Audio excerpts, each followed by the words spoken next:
चलिए, इस आर्टिकल का लास्ट पॉइंट बचा था जिसका नाम है लॉस इन पोटेंशियल एनर्जी। अब मैंने कल समझाया भी था कि पोटेंशियल एनर्जी में लॉस कैसे होता है। कैसे होता है कोई बताएगा? जब हम दोनों कंडक्टर को वायर से कनेक्ट करते हैं तो क्या होता है? चार्ज का फ्लो। कहां से कहां? हाई पोटेंशियल से लो पोटेंशियल। इसको हाई पोटेंशियल पे माना था, इसको लो पे माना था। तो चार्ज, पॉजिटिव चार्ज ए से किधर गया? बी पर गया। और जब वायर में चार्ज का फ्लो होगा तो जब भी चार्ज फ्लो होता है वायर में तो करंट बनता है। और करंट बनता है तो फिर क्या बनती है? क्या बनती है? हीट। वायर गर्म हो जाएगा। वायर में क्या होने लगेगी? हीटिंग होने लगेगी। और हीटिंग भी एक टाइप की क्या होती है? एनर्जी। तो आपकी जो पोटेंशियल एनर्जी थी वो हीट एनर्जी में वेस्ट हो जाएगी। तो कौन सी एनर्जी ज्यादा होगी, पहले वाली या बाद वाली? वायर कनेक्ट करने से पहले एनर्जी ज्यादा थी या वायर कनेक्ट करने के बाद एनर्जी ज्यादा होगी? बताइए। पहले ज्यादा थी या बाद में ज्यादा होगी? बाद में ज्यादा होगी एनर्जी। तो लॉस क्यों निकाल रहे हैं फिर हम? ये इतनी सी बात है, इतनी सी वो भी समझ में नहीं आ रही है। पहले ज्यादा होगी ना, क्योंकि बाद में तो हीट में कुछ एनर्जी वेस्ट हो गई। हीट की फॉर्म में एनर्जी वेस्ट हो गई, तभी तो अब हम निकाल रहे हैं कि कितनी वेस्ट हुई। वही तो निकाल रहे हैं, वेस्टेज ही तो निकाल रहे हैं। तो एनर्जी पहले ज्यादा थी और बाद में क्या हो गई?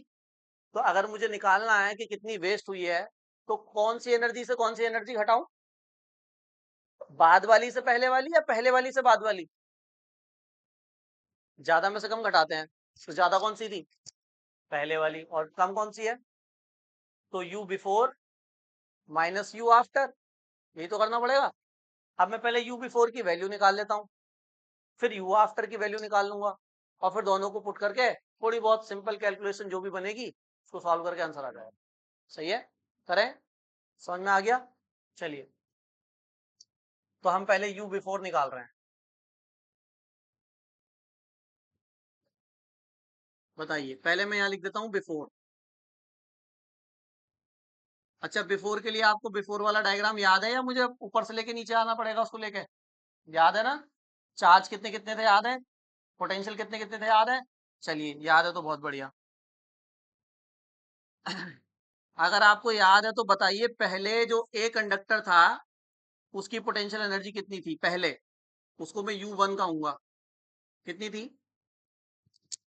अब मैंने आपको यू के 3 फॉर्मूले बताए हैं। एक QB का है, एक CB का है, और एक QC का है। आप CB वाला लगाइए क्योंकि हमें क्यू नहीं चाहिए होता है ना, हमें क्यू को हटाना होता है। तो ऐसा लगाओ जिसमें क्यू नहीं आता। तो क्यू इसमें नहीं आता, 1/2 CV²। इसमें तो नहीं आता ना क्यू, तो ये लगा सकते हैं। अब बताओ, सही लिखा है U1 के लिए मैंने ये फॉर्मूला? U1 के लिए कैपेसिटी कितनी है? C1। और पोटेंशियल कितना है? V या V1? V1, क्योंकि हम पहले की बात कर रहे हैं। कॉमन पोटेंशियल तो बाद में आया ना। सही है? अच्छा, बी के लिए बताइए। बी कंडक्टर के लिए U2 कितना होगा? बोलिए। 1/2। बी की कैपेसिटी कितनी थी पहले? C2। बी का पोटेंशियल कितना था? स्क्वायर। ये मैंने दोनों की अलग अलग पोटेंशियल एनर्जी लिखी है बिफोर, पहले वाली। अब मैं दोनों को ऐड करके टोटल लिख लूं तो मेरे पास यू बिफोर आ जाएगा टोटल। मतलब ये यू बिफोर आ जाएगा। यू बिफोर कितना आएगा बताओ?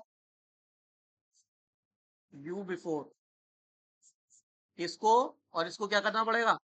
Add. 1/2 C1 V1² plus 1/2 C2 V2²। Equation number. सही है?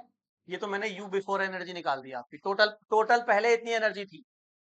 अब मैं क्या निकालूंगा? आफ्टर। फिर से U1 लिखूंगा, फिर से U2 लिखूंगा, फिर से ऐड करके आफ्टर वाली आ जाएगी। फिर बिफोर में से आफ्टर को क्या करना पड़ेगा? माइनस। समझ क्या आता है? इतना नोट करो पता। चलिए, आफ्टर वाली अगर हम एनर्जी निकालें, कनेक्शन के बाद एनर्जी, पोटेंशियल एनर्जी कितनी आई उसमें, तो पहले ए के लिए, ए के लिए क्या लिखूं? मैंने बोला U1 डैश लिखना है इसको, है ना, क्योंकि U1 हम उसको बोल चुके हैं।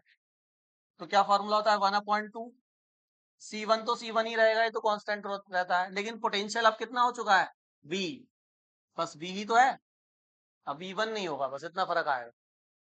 C1 C1 ही रहेगा क्योंकि कैपेसिटी चेंज नहीं होती है, लेकिन पोटेंशियल भी चेंज हो जाता है, वो कितना हो जाता है V, दोनों का V है अब। तो बताओ B के लिए क्या होगा, B के लिए U2 डैश कितना आएगा 1/2 C2 और V स्क्वायर, उसके लिए भी पोटेंशियल V है, दोनों के लिए V है। तो आपका U आफ्टर कितना आया, दोनों को ऐड कर दो। हाँ, हम्म, अच्छा कर लिया, ओहो, चलिए बहुत बढ़िया। C1 V² plus 1/2 C2 V², ये तो होगा इक्वेशन नंबर। अब आप जानते हैं एनर्जी लॉस हमको निकालना है, तो हमको बिफोर में से आफ्टर वाली को क्या करना पड़ेगा, माइनस, ज्यादा में से कम को घटा। यहां तक नोट कर लिया आपने, कर लिया, करें माइनस इसको। चलिए,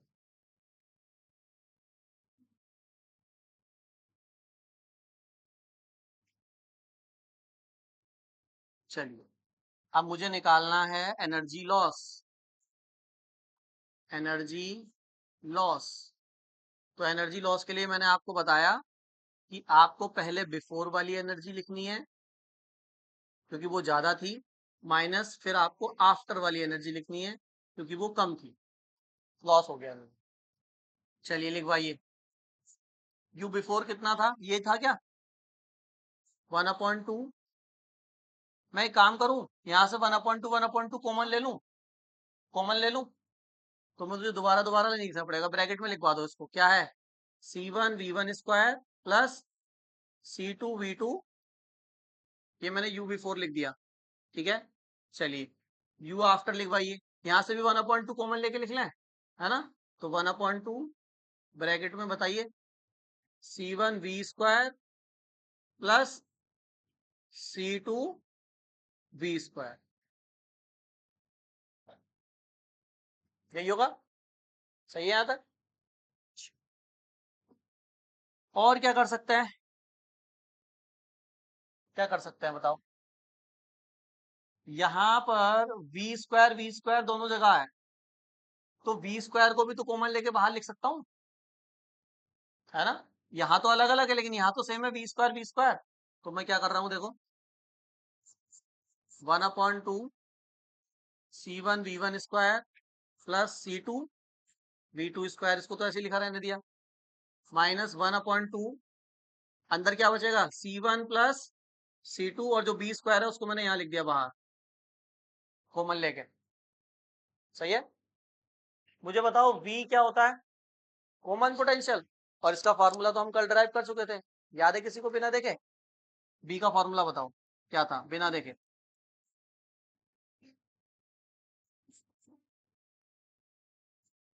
आगे वाला मैंने सारा ऐसे लिख दिया, हाँ बताइए। हाँ, ब्रैकेट में C1 V1 plus C2 V2 upon में, अब मुझे एक बात बताओ, आपने तो V का बताया है, यहाँ पे तो स्क्वायर है, तो इस पे भी स्क्वायर लगेगा और इस पे भी, ठीक है यहाँ तक। चलिए अब मुझे एक बात बताओ, यहाँ पे क्या ये वाला ब्रैकेट एक कैंसिल हो जाएगा, एक कैंसिल होगा क्योंकि नीचे दो है, स्क्वायर है ना नीचे, अच्छा हो जाएगा ना। चलिए, और एक काम मैं कर रहा हूँ, देखो ध्यान से देखते रहना, मैं क्या कर रहा हूँ, दोनों साइड 1/2 फिर से कॉमन है, तो बार बार लिखने से अच्छा 1/2 फिर से कॉमन ले रहा हूँ, सही है। तो बताइए क्या आएगा,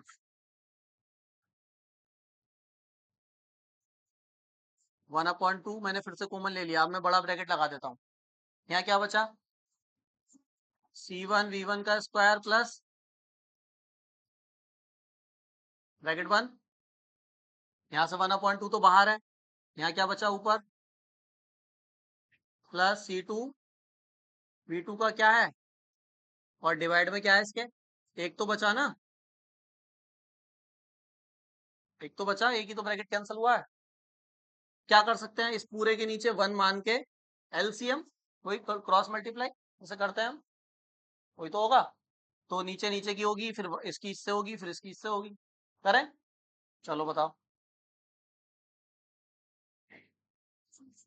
1/2 कराइए।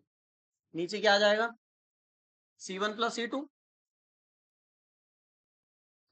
ठीक है। और C1 + C2 की इससे भी होगी, तो मैं पहले ऐसे लिख देता हूँ, C1 + C2 की मल्टीप्लाई होगी इससे, तो ये क्या है? C1 V1 का स्क्वायर प्लस C2 V2 का स्क्वायर, लिख दिया। इसकी इससे मल्टीप्लाई हो गई। अब 1 से कराते हैं तो वही आ जाता है, तो लिखिए क्या है? Minus C1 V1 plus C2 V2 का ब्रैकेट 1। कर लिया आपने एलसीएम, नीचे नीचे की कर ली, इसकी इससे कर ली, इसकी इससे कर ली, ये आ गया आपका। क्या कर सकते हैं? कुछ नहीं। जो C1 + C2 है इसको इसके पास लिख दूंगा 1/2 के, बाहर लिख लूंगा इसको मैं निकाल के। अच्छा, अंदर अब आप क्या कर सकते हैं? देखो यहाँ पे ये जो C1 है इसकी मल्टीप्लाई इससे भी करानी पड़ेगी और इससे भी, फिर C2 की मल्टीप्लाई इससे भी, और ऐसे तो करते हैं। अच्छा, इधर क्या होगा? ये पूरा A मान लो आप, ये पूरा B मान लो आप, तो ये A + B का होल स्क्वायर ओपन हो जाएगा। तो यहाँ मल्टीप्लाई करानी है, पहले इसकी दोनों से फिर इसकी दोनों से, और यहाँ A + B का होल स्क्वायर खोलना है, ठीक है। और C1 + C2 को बाहर लिखूंगा मैं 2 के पास। इतना काम अब आपको करना है। समझ में आ गई बात? यहाँ तक नोट करो पहले, फिर करते हैं। कर रहे हैं, क्या स्टेप फॉलो करने हैं बताइए आपको? C1 + C2 को बाहर लेना है, तो 1/2 C1 + C2, ठीक है। अंदर इंटू भी करा दें क्या? साथ साथ ही करा देते हैं ना। बताइए, C1 की इससे करेंगे क्या आ जाएगा?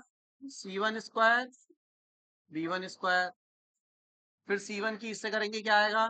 C1 C2 V2 स्क्वायर, ये तो होगा। अब C2 की कराइए, इससे C2 की इससे कराएंगे क्या आएगा? C1 C2 लिख लो, या पहले C2 C1 लिख लो, कोई फर्क नहीं पड़ेगा। C2 की इससे करा रहे हैं, तो C1 C2 V1 स्क्वायर। अब C2 की इससे कराएंगे, C2 C2 क्या हो जाएगा? C2 स्क्वायर और V2 स्क्वायर। ये हो गई इनकी चारों की मल्टीप्लाई यहां तक, सही है। किसका होल स्क्वायर ओपन करने के लिए बोला था आपसे, है ना। तो मैं थोड़ा सा इधर अपना कर लेता हूँ, क्योंकि मुझे लग रहा है आ नहीं पाएगा वहां तक। थोड़ा सा इधर कर लेता हूँ, अब आ जाएगा, सही है। चलो बताओ क्या करना है?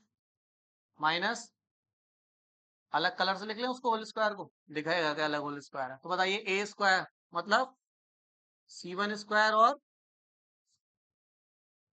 ठीक है, बाहर माइनस है तो अंदर के सारे साइन बदलेंगे, अभी से ही बदलते चलो। है तो A + B का होल स्क्वायर, तो सारा प्लस आएगा, लेकिन बाहर वाले माइनस की वजह से यहाँ पे भी B का स्क्वायर मतलब C2 स्क्वायर और V2 स्क्वायर, फिर प्लस आता है लेकिन बाहर वाले की वजह से माइनस 2, और A और B, है ना। तो A कितना है? B1, और B कितना है?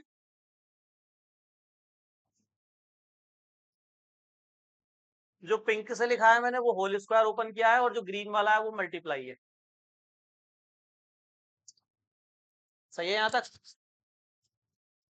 अब बताओ, कुछ टर्म क्या कैंसल हो रही है क्या? क्या क्या कैंसल हो सकता है, बताएगा कोई? बताओ, क्या कुछ कैंसल हुआ? सेम टर्म जो प्लस माइनस में है वो कट हो रही होंगी। बताओ, C1 V1 कट रहा है कहीं से? कहां से? इससे ही कट हुआ, सही है। ये वाला एक टर्म कट रही है कि कहीं से? C1 C2 V2 square cut रही है कहीं से? नहीं। ये वाली C1 C2 V1 स्क्वायर कहीं है? नहीं। ये वाली, ये कट रही इस, सही है यहां तक, ऐसा ही है। तो जो बच गया उसको लिख लें। बताइए क्या क्या बच गया? 1/2 C1 + C2, ये बचा है ना। मुझे एक बात बताओ, एक सेकंड देखना। जो टर्म बची हैं, ये बचा है, ये बचा है, और ये बचा है, जो टर्म बची हैं उनमें कुछ कॉमन है क्या? अगर है तो बता दो, उसको मैं डायरेक्ट अभी बाहर लिख लेता हूँ। C1 और C2 तीनों में कॉमन है, चेक कर लो आप। तीन टर्म बची हैं, इसमें भी C1 C2 है, इसमें भी C1 C2 है, और इसमें भी C1 C2 है। मल्टीप्लाई में ही तो आगे पीछे चल जाएगा। सही है। तो मैं क्या करूंगा, बाहर यहाँ पे 1 की जगह आप क्या लिख लूंगा, C1 C2, सब में से कॉमन ले लिया। तो C1 C2 हटाकर जो बचे उनको लिखवाओ। यहाँ क्या बचा, और यहाँ पहले V1 को लिख लूं, कोई दिक्कत तो नहीं है। पहले 1 आता फिर 2 आता ना, तो ऐसा करके लिख रहा हूं। तो पहले क्या लिख लूं, प्लस, प्लस में तो कुछ भी लिख लो है ना, फिर V2 स्क्वायर, और उधर से क्या बचा, माइनस है ना, क्या 2, C1 C2 बाहर है तो क्या बचेगा, V1, ये क्या है, V1 square plus V2 square minus 2 V1 V2, A square plus B square minus 2 AB, यही तो है ये। तो क्या लिख देते हैं इसकी जगह बंद करके हम, A माइनस बी का, हमारा A की जगह V1 है और B की जगह V2 है, तो हम उसके अकॉर्डिंग लिखेंगे V1 माइनस V2 का होल, लिख सकते हैं। तो बताइए फाइनल फॉर्मूला क्या आया एनर्जी लॉस का, क्या आया, C1 C2 अपॉन में 2C1 प्लस C2, और इधर क्या बन गया, V1 माइनस V2 का,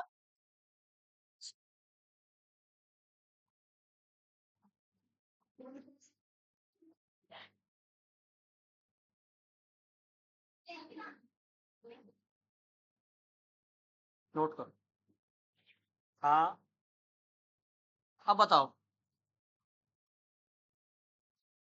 ये जो आंसर आया हमारे पास, ये क्या, किस चीज का आंसर है, लॉस इन पोटेंशियल एनर्जी, जो एनर्जी में लॉस हुआ है वही तो है ये। अब इसको अगर ध्यान से हम देखें ना, तो ये कैसी वैल्यू है बताना, कोई बताएगा, ये वैल्यू हमेशा कैसी रहेगी, पॉजिटिव रहेगी या निगेटिव भी हो सकती है, ये वैल्यू पॉजिटिव रहेगी हमेशा या निगेटिव भी आ सकता है आंसर कभी, बताओ यहाँ पे C1 C2 हमेशा कैसे रहेंगे, क्या कैपेसिटी कभी निगेटिव होती है, या तो कैपेसिटी जीरो है या फिर कैपेसिटी पॉजिटिव, निगेटिव कभी भी कैपेसिटी नहीं। तो ये दोनों वैल्यू हमेशा कैसी रहती हैं, पॉजिटिव। तो ये C1 भी पॉजिटिव, C2 भी पॉजिटिव, C1 C2 ये तो सारा पॉजिटिव ही रहेगा हमेशा, हमेशा की बात चल रही है यहाँ पे। कभी भी ऐसा कोई न्यूमेरिकल नहीं करोगे जिसमें कैपेसिटी निगेटिव आ जाए, हो ही नहीं सकती, अगर आ रही है तो गलत है आंसर। अच्छा यहाँ देखो, हाँ पोटेंशियल तो पॉजिटिव निगेटिव दोनों हो सकते हैं, है ना, लेकिन मुझे एक बात बताओ, कुछ भी हो, बाहर तो स्क्वायर लगा हुआ है, अगर मैं कह रहा हूँ B1 की वैल्यू ज्यादा है B2 की वैल्यू कम है, तो घटाओगे आंसर प्लस में आएगा और स्क्वायर करोगे तब भी प्लस में आएगा। लेकिन अगर B1 ज्यादा हो, B1 कम हुआ और B2 क्या हुआ, जैसे 5 माइनस 7 ऐसे हुआ, मान लो 5 माइनस 7, B1 5 है और B2 क्या है, तो घटाएंगे तो माइनस का 2 आएगा, लेकिन बाहर क्या लगा हुआ है, तो वो स्क्वायर इस माइनस को भी क्या कर देगा, प्लस कर देगा। तो ये V1 B2 का होल स्क्वायर भी हमेशा कैसा रहेगा, पॉजिटिव, चाहे B1 ज्यादा हो या B2 ज्यादा हो कोई फर्क, यानी B1 माइनस B2 का होल स्क्वायर भी जो है ये भी हमेशा कैसा रहेगा, पॉजिटिव। मतलब ये पूरी वैल्यू हमेशा कैसी आएगी, पॉजिटिव आएगी। सही है। इससे क्या पता चला, ये पूरी वैल्यू पॉजिटिव आ रही है, इससे ये पता चला, देखो ये पूरी वैल्यू आई कैसे थी, हमने घटाया था, किस किस को घटाया था याद है, पहले वाली पोटेंशियल एनर्जी में से बाद वाली पोटेंशियल एनर्जी को घटाया था। सही है, अरे सही है, पहले वाली पोटेंशियल एनर्जी से बाद वाली पोटेंशियल एनर्जी को घटाया और आंसर पॉजिटिव आया। कैसा आया, तो इससे क्या प्रूफ हुआ, पॉजिटिव आंसर कब आता है, जब पहली वाली वैल्यू ज्यादा हो और दूसरी वाली वैल्यू कम हो, तभी तो आंसर पॉजिटिव आता है। इसका मतलब बिफोर पोटेंशियल एनर्जी ज्यादा थी, आफ्टर पोटेंशियल एनर्जी कम हो गई, और फिर घटाकर जो आंसर आया वो पॉजिटिव आया। इससे ये प्रूफ हुआ कि जब हम वायर कनेक्ट करते हैं दो कंडक्टर के बीच में, तो वायर कनेक्ट करने से पहले उनकी पोटेंशियल एनर्जी ज्यादा होती है, वायर कनेक्ट करने के बाद उनकी पोटेंशियल एनर्जी कम हो जाती है, और जब घटाते हैं तो आंसर पॉजिटिव आता है। वरना अगर मान लो अगर ये पहले वाली अगर कम होती और बाद वाली ज्यादा हो गई होती तो आंसर निगेटिव आता। सिंपल सी मैथ है, 5 में से 7 घटाओगे माइनस का 2 आएगा, लेकिन आंसर हमेशा कैसा आएगा, पॉजिटिव। तो एनर्जी कहाँ जा रही है, एनर्जी जा रही है हीट लॉस में। जब आपने वायर कनेक्ट किया तो वायर से चार्ज का फ्लो हुआ, जिससे चार्ज के बनने से क्या बना, करंट, और करंट के बनने से क्या बनी, हीट। वहां एनर्जी वेस्ट हो गई। सही है, लिखिए इसके नीचे, तो मैंने बात बोली है उसको लिखिए, इसके नीचे लिखिए। लिखिए, इससे सिद्ध होता है कि, इससे, या ऐसे रुक जाओ, देखो यहां इससे सिद्ध होता है, भी मत लिखो। देखो यहां ऊर्जा हानि का मान सदैव धनात्मक होगा। यहां ऊर्जा हानि का मान, एनर्जी लॉस, यहां ऊर्जा हानि का मान हमेशा धनात्मक होगा। धनात्मक मीन्स पॉजिटिव। इस वाले गेट को बंद कर दो, बस बहुत देर हो गई, इसके शोर आ रहा है बाहर से। यहां ऊर्जा हानि का मान हमेशा धनात्मक होगा। इससे यह सिद्ध होता है कि, इससे यह सिद्ध होता है कि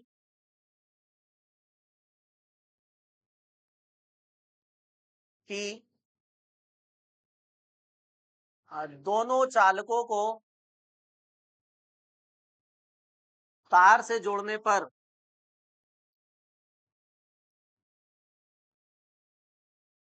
दोनों तारों को और दोनों चालकों को तार से जोड़ने पर, दोनों चालकों को तार से जोड़ने पर ऊर्जा का कुछ मान,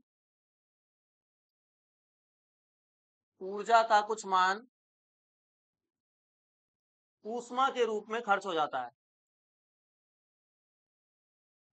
ऊर्जा का कुछ मान ऊष्मा यानी हीट के रूप में खर्च हो जाता है। खर्च हो जाता है या आ, नष्ट हो जाता है, या मतलब समझ गया ना तुम, वेस्ट हो जाता है, कुछ भी लिख सकते। इंग्लिश में लिखिए, लिखिए here the loss of energy, here the loss of energy,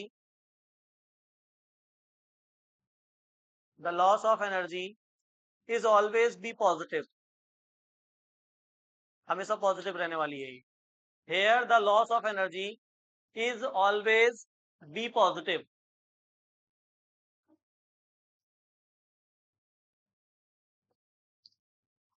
It proves that, it proves that whenever two conductor, it proves that whenever two conductors are joined, whenever two conductors are joined by the wire, joined या connected कुछ भी लिख लो, are joined by the wire, by the wire, there will be the loss of, there will be the loss of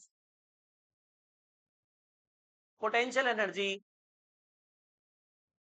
there will be the loss of potential energy in the form of, loss of potential energy in the form of heat, in the form of heat। ठीक है, बस खत्म, article complete.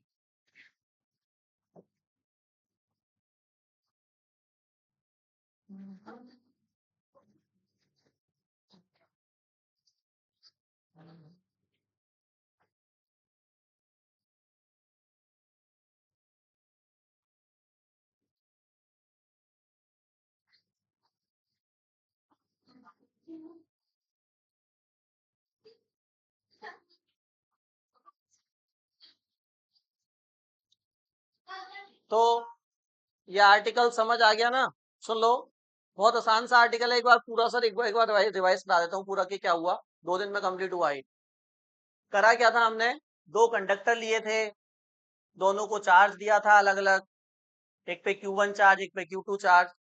अब charge अलग है तो potential अलग अलग आया, एक पे V1 पोटेंशियल, एक पे V2 पोटेंशियल। लड़की सुन लो, और दोनों की कैपेसिटी अलग अलग थी, एक पे C1 कैपेसिटी, एक की C2 कैपेसिटी। करा क्या, बस दोनों को एक वायर से जोड़ दिया। जैसे ही वायर से जोड़ा, चार्ज का फ्लो स्टार्ट हुआ। चार्ज का फ्लो कहां से कहां हुआ, हाई से लो। कब तक हुआ, जब तक दोनों का पोटेंशियल सेम नहीं हो गया। और उस सेम पोटेंशियल को हमने क्या नाम दिया, कॉमन पोटेंशियल। उस कॉमन पोटेंशियल को कैसे निकाला, V का फॉर्मूला लगा दिया, total charge upon total capacitance, V बराबर Q upon C।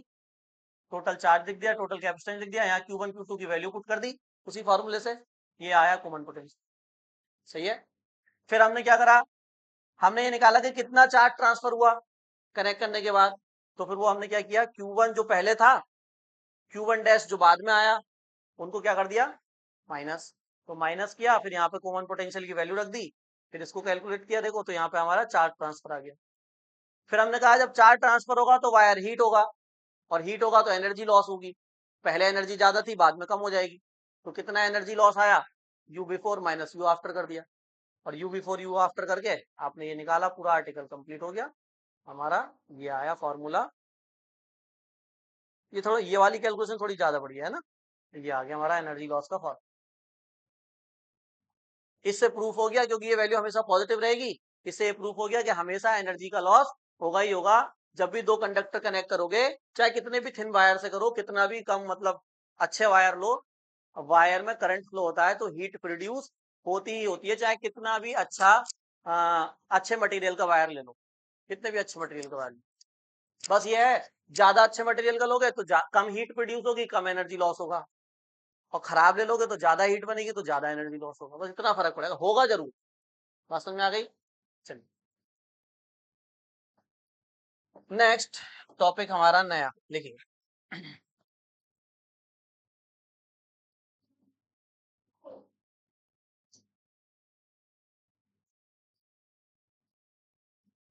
Factors affecting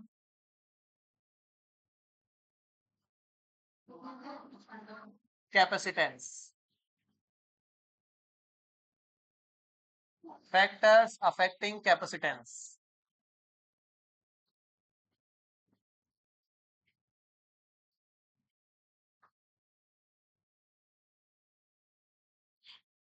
धारिता को प्रभावित करने वाले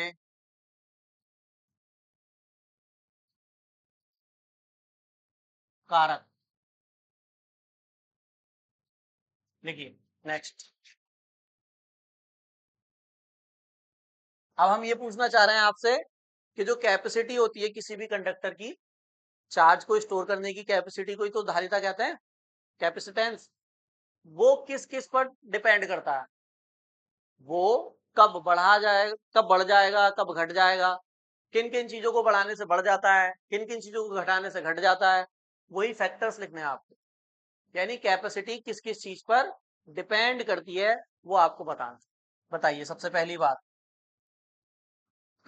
किस पे डिपेंड करेगी कैपेसिटी, सी किस पे डिपेंड करेगा कैपेसिटी, किस पे, एरिया। एरिया का मतलब,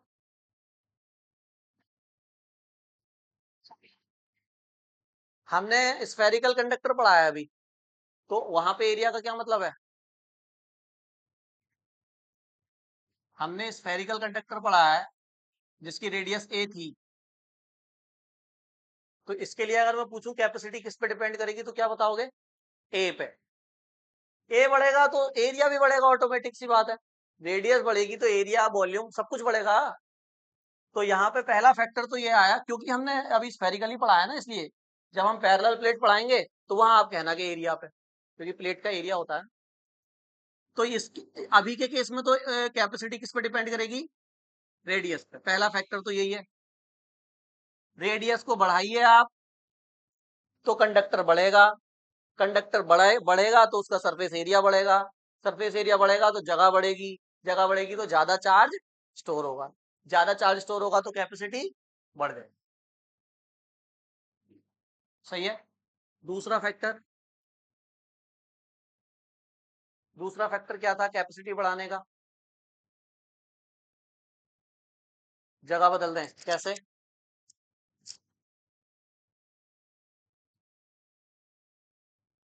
कहाँ चले गए? पानी में?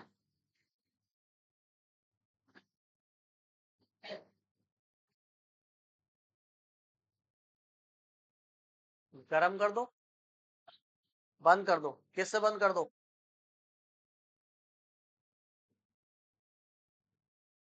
इसका ये सिंपल भाषा में ये कहना चाह रहे हैं मीडियम बदल दो। अभी एयर है, अभी एयर है, और अब किसी दूसरे मीडियम में से रख दो। तो मैंने बताया तो था मीडियम कैसा होना चाहिए, किसी भी मीडियम में रख दो, या कैसा होना चाहिए? डाइलेक्ट्रिक मीडियम में रखना है। बिल्कुल सही बताया। डाइलेक्ट्रिक मीडियम मतलब इंसुलेटर के अंदर, जैसे प्योर वाटर के अंदर रख दो आप, है ना। माइका, ग्लास, रबर, बैग्स, ये सब मीडियम है, डाइलेक्ट्रिक है। इनमें रख दो जिसका डाइलेक्ट्रिक कांस्टेंट क्या होगा, के। तो सी डायरेक्टली प्रोपोर्शनल टू होगा वहां पर किसके, के। जितना ज्यादा डाइलेक्ट्रिक कांस्टेंट उतनी ज्यादा क्या बढ़ जाएगी, कैपेसिटी बढ़ जाएगी। ये पॉइंट भी हम आपको बता चुके हैं, नहीं ये बताइए। अगर हम मीडियम बदलते हैं, इसको हम मीडियम बदलते हैं, बताया था नहीं बताया था?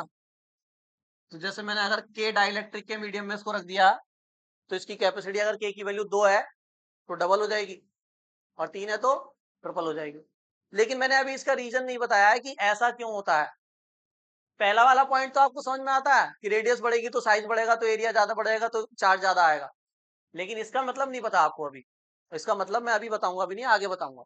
सही है, फिलहाल के लिए याद रखो कि हाँ, मीडियम बदलने से भी कैपेसिटी बढ़ जाती। एक और है, 3 फैक्टर है, इसको और बताओ,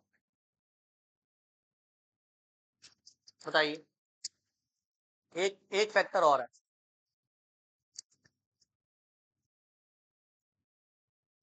पता है किसी को? बस ये दो ही पता है क्या? ये दो तो मैंने बताई है पक्के पक्के। लेकिन तीसरा वाला मैंने इनडायरेक्टली बताया है, डायरेक्टली नहीं बताया। हो सकता है आप बता पाओ, ज्यादा चांसेस है ना बता पाओ। तीसरा पॉइंट के बहुत कम चांसेस है। और क्या तरीका है कैपेसिटी बढ़ाने का, मैं ये पूछना चाह रहा हूँ।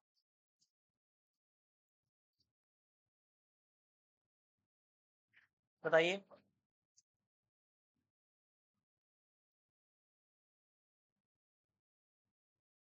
और कोई तरीका है?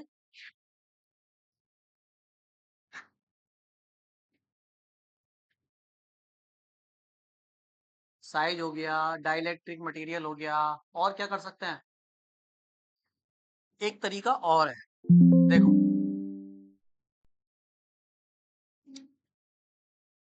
ये मेरे पास कंडक्टर है, ठीक है। इसकी रेडियस मान लेते हैं ए है। अब ये एयर में ही रखा हुआ है और साइज इसका ए है। इन दोनों से तो हम समझ गए कि कैसे बढ़ेगी कैपेसिटी। एक तीसरा तरीका भी और है। सपोज करो इसको मैंने कौन सा चार्ज दिया हुआ है, पॉजिटिव। कुछ भी हो सकता है, कंडक्टर किसी भी शेप का हो सकता है, मैंने यहाँ पे स्फेयर लिया है, प्लेट भी हो सकती है, कुछ भी हो सकता है, ठीक है। मेटल की कोई भी चीज कंडक्टर है, और वो हर कंडक्टर चार्ज को स्टोर करेगा, हर कंडक्टर की कैपेसिटी है। हम स्फेयर पढ़ रहे हैं केवल अभी के लिए, अभी मैं प्लेट वाला भी पढ़ाऊंगा जिसको पैरेलल प्लेट कैपेसिटर बोलूंगा, ठीक है। चलो, अगर देखो अभी ये कैसा है, अभी ये कैसा है, अभी ये आइसोलेट है। मतलब बताया था आइसोलेट का, कि अभी ये अकेला है। सही है। अभी इसके पास कोई दूसरा मेटल नहीं है ना।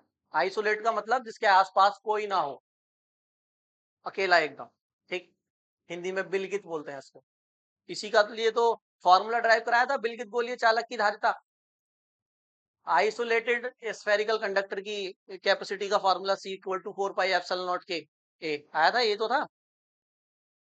इसको बिलगित बोलते हैं, बिलगित, आसान भाषा में अकेला,